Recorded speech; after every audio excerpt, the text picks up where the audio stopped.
God, who created the whole universe, wants you in his family.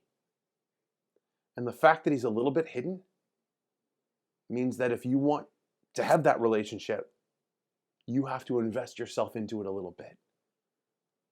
You have to receive his love, and you have to learn what it means to love him in return.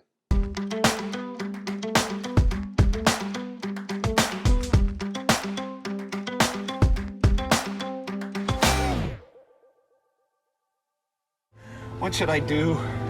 Give me a signal. I need your guidance, Lord. Please send me a sign. People sometimes wonder why God doesn't just appear, why God doesn't just sort of show up in front of us and make it clear to us that he's real, that he loves us, that the stories about him are true. I mean, after all, wouldn't it be easier to believe if we just saw him face to face? Answer me! In the Gospels, people met Jesus face to face. Most notably, the 12 apostles knew Jesus. They traveled with him. They were around him for his most memorable sermons and his most significant miracles. And even they struggled to believe. When Jesus got arrested, they ran for their lives. One denied them, another one betrayed him.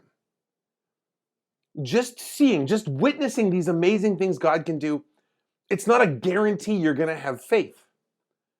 And the reason for this is simple. One of the greatest gifts that God has given to you and to me is the gift of free will. In other words, the idea that he will never make us do anything. He's given us the ability to choose to do what he's made us for or not, the choice to do what's right or not. And he gives us this gift because he loves us, because love never imposes itself, never forces someone to do something that they don't want to do. Rule number 2. I can't make anybody fall in love with anybody else. You little punum there. If Jesus showed up, if God made it so utterly apparent that we'd have no choice but to acknowledge that he exists, we wouldn't be free to recognize him. We wouldn't be free to discover the goodness, the beauty, the wonder of who God actually is. Because God has given us this gift of free will, he leaves himself a little bit hidden. He leaves lots of evidence in the world around us. Clues in nature, in the order of the world and the universe around us. He leaves us testimonies of people who've known and encountered him. He leaves us the opportunity to have a relationship with God for ourselves. But he's not going to force that relationship on us. If I pull into McDonald's or I pull into Tim Hortons and I pull in and I make my order. Hi, welcome to McDonald's. May I take your order? Yeah, give me a hamburger and french fries and a Coca-Cola. That'd be 35 cents, please. The person at the window gives me my coffee or my Big Mac and I drive away. And chances are I never think of them again. Well, if God were just this person we could go visit down the street, knock on the door and say, hey, God, give me this thing or give me that thing today. There's a real possibility that we would treat God like a drive-through.